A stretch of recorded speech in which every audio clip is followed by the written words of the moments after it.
Tessa Kaunang belajar arti kemandirian, emansipasi, dan mungkin feminisme bukan pada teori. Ia berguru langsung pada realitas dan seluk-beluk ujian yang tersedia di dalamnya. Sulung pasangan musisi Arthur Kaunang dan Julie Astuti ini merangkak dari titik nol masuk dunia hiburan, dan Tessa menemukan ruangnya di dunia model dan setelah itu sinetron. Belakangan, Tessa lebih banyak dikenal sebagai bintang acara komedi dan presenter sejumlah acara televisi. Lalu di mana sesungguhnya ia ingin menyandarkan aktualisasi dirinya? Mungkin jawaban dari pertanyaan ini adalah sebuah cerita panjang tentang perjuangan Tessa agar bisa eksis dan mengukir nama. Sepanjang dan serumit itu pula kisah cintanya. Tessa gagal meneruskan hubungan dengan seorang pemuda bernama Jojo. Ia menjalin cinta dengan Ferry Afrizal, bintang sinetron yang belum sempat dikenal secara luas. Tessa kemudian dekat dengan vokalis Ada Band Doni Sibarani. Kisah sedih Tessa lainnya tentang perilaku kasar sang ayah atas ibunya beberapa tahun lalu. Tetapi kemudian, seperti juga kisah cintanya, drama hubungan ayah ibunya pun berakhir bahagia di bawah bimbingan Tuhan. Maka ketika Tessa menemukan pujaan hatinya Sandi Tumiwa, bahkan kemudian menikah, di sampingnya berdiri Arthur Kaunang, sang ayah yang sudah bermetamorfosis menjadi pribadi bijak dan makin religius. Lalu, benarkah Tessa menikah karena sudah berbadan dua? Bagaimana Tesalonika Indria Roksana Aryani Anes Kaunang bermetamorfosis sebagai seorang artis dan manusia?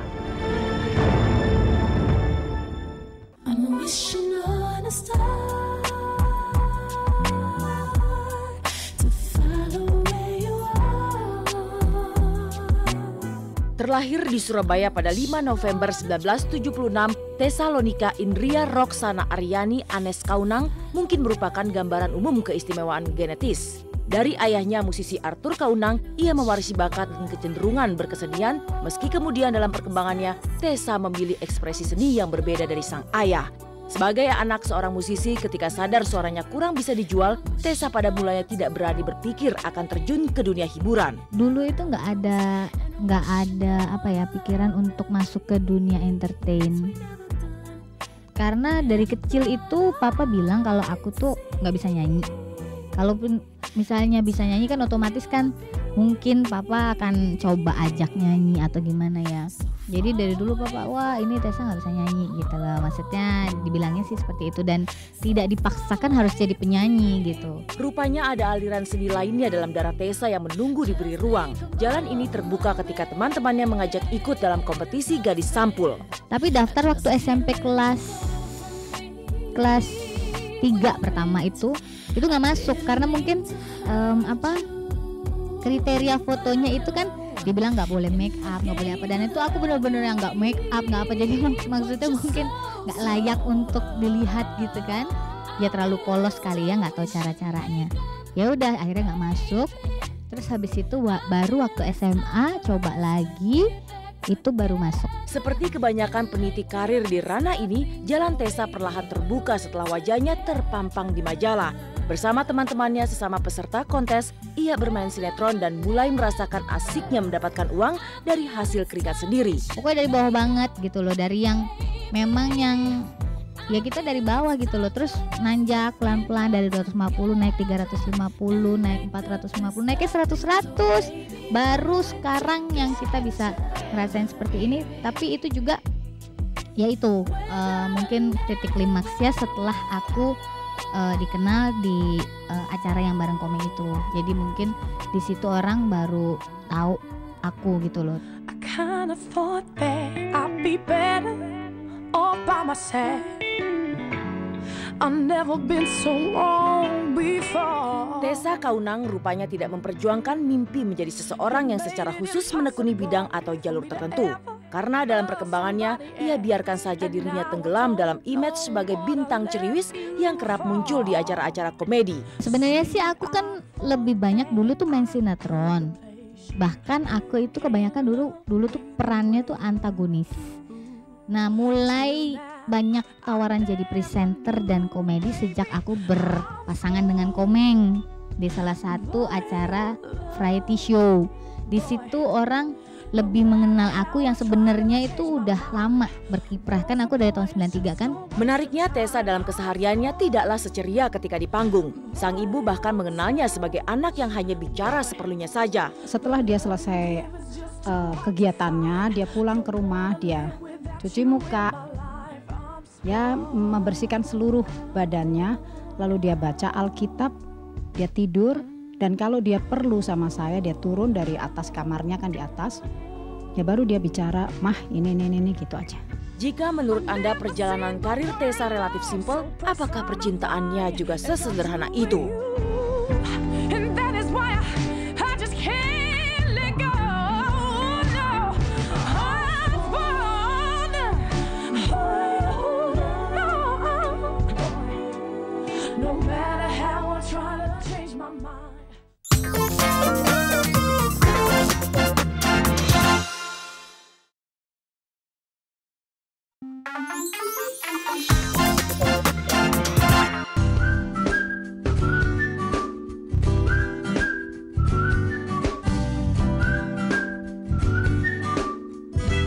Jatuh cinta sejak masa sekolah, Tessa Kaunang berganti kekasih hingga 6 kali. Angka 6 adalah ukuran pacaran yang disebutnya serius dan didasarkan pada visi ke depan meski kemudian gagal. Ya kalau misalnya TTM atau cuma 2 bulan 3 bulan nggak usah dihitung deh, itu bukan pacaran namanya, itu cuma sembari lewat aja. Apa ya namanya? Komersial break, iklan ya kan, cuman sekelebat doang. Kalau yang saya hitung tadi itu yang tahunan, kebanyakan tuh memang saya tuh pacarannya tahunan. Jadi aku tuh berusaha kalau misalnya kenal karakter seseorang atau pasangan aku itu nggak mau sebentar, karena kalau sebentar tuh belum kebuka semuanya gitu. Salah satu kekasih Tessa yang relatif sering disebut adalah Jojo. Anak muda menyaksikan bagaimana Tessa bertumbuh dari seseorang yang tidak diperhitungkan di dunia hiburan hingga benar-benar hadir dengan keunikannya. Dalam beberapa hal, Jojo bahkan sempat menjadi pengkritik Tessa yang diminta secara khusus. Setiap kali dia masuk TV itu saya disuruh merekam dan saya suruh nonton. Saya disuruh menjadi pengkritik dia, orang yang ngomelin dia. Tessa kamu kurang ini, Tessa kamu harus begini, Tessa harus ini. Jadi saya kayak sebagai pengawas dia gitu. Dengan Ferry Afrizal, kekasih berikutnya, hubungan Tessa juga tidak kalah serius. Tapi hubungan mereka juga diakhiri karena perbedaan keyakinan. Itulah sebabnya di mata Ferry yang tersisa dari sosok Tessa hanyalah kesan baik. Ya, kalau sama Ferry itu karena beda agama. Sampai akhirnya kita pisah secara baik-baik. Karena memang kita nggak bisa terus. Kalau misalnya diterusin yang ada kita nggak sejalan, gimana dong? Kalau dalam Islam tuh ya belum ada hidayah gitu untuk kedua belah pihak gitu kan. Kita masih mempertahankan apa yang kita jalanin gitu. Sedangkan ditinjau dari usianya memang Tessa udah seharusnya gitu kan, udah seharusnya menikah gitu kan. Satu ketika Tessa juga mengklaim sebuah percintaan lain. Nama muncul dalam klaim itu adalah Doni Sibarani, vokalis grup musik Ada Band. Saya cuma pacaran sama Doni 6 bulan. Mungkin karena kehendak, ya itu dari kehendak saya sebagai manusia gitu, bukan bertanya sama Tuhan. Jadi bukan yang terbaik yang dikasih sama Tuhan. Jadinya kan jalannya kan, kalau misalnya yang terbaik pasti kita berdua bisa cocok gitu kan. Nah pada saat kita jalan ternyata ya kita nggak bisa nyatu, ya udah akhirnya kita pisah.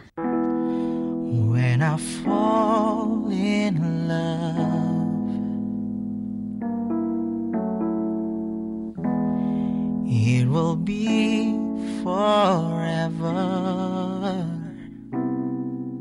Kecewakah Tessa karena cinta yang tidak terjawab?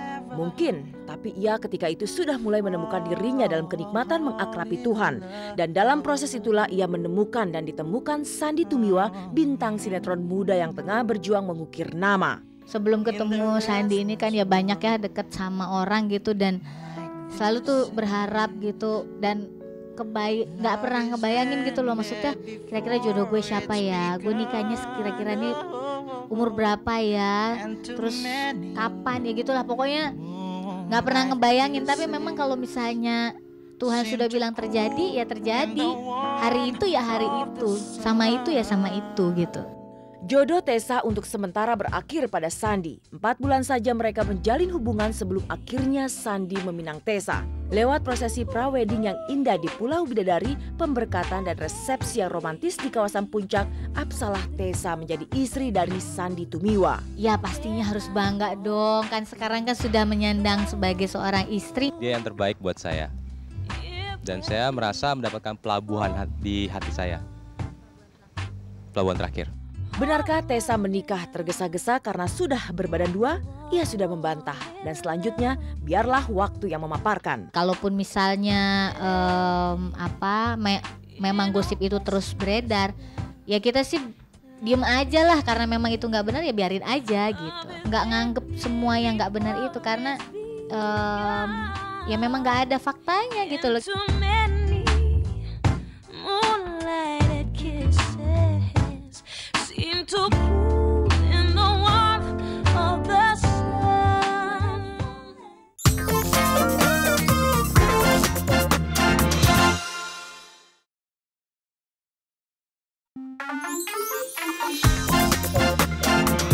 He shares my blood. He haunts my soul. Will he ever know? Pada masa lalu, hendaklah manusia bercermin tentang sebagian relungnya, bolehlah mengenang sambil tersenyum. Dulu Tessa menggambarkan dirinya sebagai anak nakal yang doyan bolos sekolah. Ratunya bolos. Apalagi waktu kelas 2, waduh. Jadi kan kelas 1 itu kan masih pemilihan jurusan kan. Terus waktu belajar, waktu kelas 2 dapet nih jurusan yang dimauin, A2. Nah udah karena ngerasa A2 udah dapet, terus habis itu kelas 2 juga gak ada yang dikejar, sering bolos. Terus habis itu kelas 3 baru deh nih rajin karena kan mau ujian kan. Ketika memasuki dunia keartisan di usia relatif muda, Tessa sempat merasakan petualangan yang menyerempet bahaya secara moral. Ya terus terang kalau misalnya nyoba-nyoba kayak begitu aku pernah. Minum pernah, nyobain obat-obatan pernah. Tapi ya itu tadi yang aku bilang, aku orangnya bisa ngontrol diri sendiri. Dari manakah Tessa memperoleh kekuatan untuk mengendalikan diri? Adalah Julie, sang ibu yang tekun melapisi waktu Tessa dengan pesan-pesan moral. Tapi bunda yang penyabar dan religius itu pernah melalui masa-masa pahit. Tessa belia merekam peristiwa di mana sang ayah Arthur Kaunang senang menunjukkan sikap kasarnya pada sang istri. Konflik orang tua bagi Tessa bukan pemandangan aneh. Dari sanalah Tessa menempa diri menjadi anak yang berani melakukan protes dan mandiri. Masalahnya karena cewek lagi dan saya lupa itu karena apa. Cuman klimaksnya itu pada saat ada salah satu orang yang diselingkuhin papa, bilang dia hamil. Nah sejak itu papa bertobat dan semuanya selesai. Jadi dia protesnya bukan lalu menjadi marah-marah gak karuan gitu, tapi dengan perkataan-perkataan justru yang membuat saya tersentuh. Walaupun yang saya alami kalau dia bicara malah saya hanya mendengarkan, tapi saya tidak jera-jera gitu melakukan kesalahan-kesalahan saya gitu. Saya ulangi terus. Setelah udah dewasa, udah ngerti, baru setelah saya udah bisa cari duit sendiri, ada keinginan keegoisan saya sebagai manusia yang udah deh nggak usah lagi tinggal sama papa gitu. Tapi ya itu godaannya, itu cobaannya, dan untungnya keluarga saya bisa ngelewatin. Anak-anak cukup melihat saya cukup kuat menghadapi masalah itu. Jadi mereka malah melihat kok mama saya kuat ya. Jadi malah mereka mencontoh dari saya bahwa orang hidup itu harus berjuang. You don't even have to try. Dan kini Tessa harus mengatakan pada dirinya bahwa sebagaimana Tuhan isyaratkan, semua indah pada waktunya. Ia menemukan tambatan hatinya ketika kedewasaan makin tegas memeluknya. Dan sang ayah beberapa tahun terakhir menjadi pribadi yang bijak dan dekat dengan Tuhan. Arthur bahkan bisa dengan tegas meminta sang putri untuk meneladani perjalanan rumah tangganya bersama Julie Astuti. Teladanilah kita sebagai walaupun harus melewati badai atau itu pasti dalam kehidupan, tetapi bila kita berjalan bersama Tuhan pasti semua itu bisa kita atasi. Kalau background keluarga ya aku pikir itu bisa dijadikan pelajaran yang baik ya buat aku membina rumah tangga ke depannya, karena aku mempunyai keluarga yang pernah mengalami kekerasan terhadap rumah tangga, khususnya itu ibu gitu. Jadi aku berharap punya suami yang tidak pernah melakukan kekerasan terhadap perempuan. Ya, harapan saya ke depan pasti bahagia dan tidak seperti yang lain-lain. Lalu apakah Tessa masih akan sampai pada puncak pencapaian lainnya sebagai artis setelah menikah? Kita tunggu saja. Oh, udah siap, karena memang itu udah tanggung jawab yang harus diambil kalau udah nikah. Cuma memang sampai detik ini suami nggak pernah ngelarang untuk berhenti dari semua pekerjaan, karena memang kita masih saling bantu-membantu.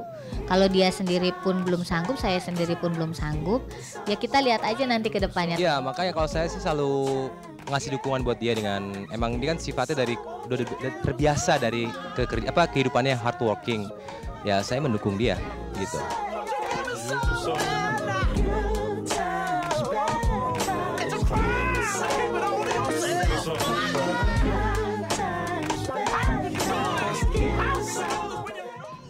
I love you.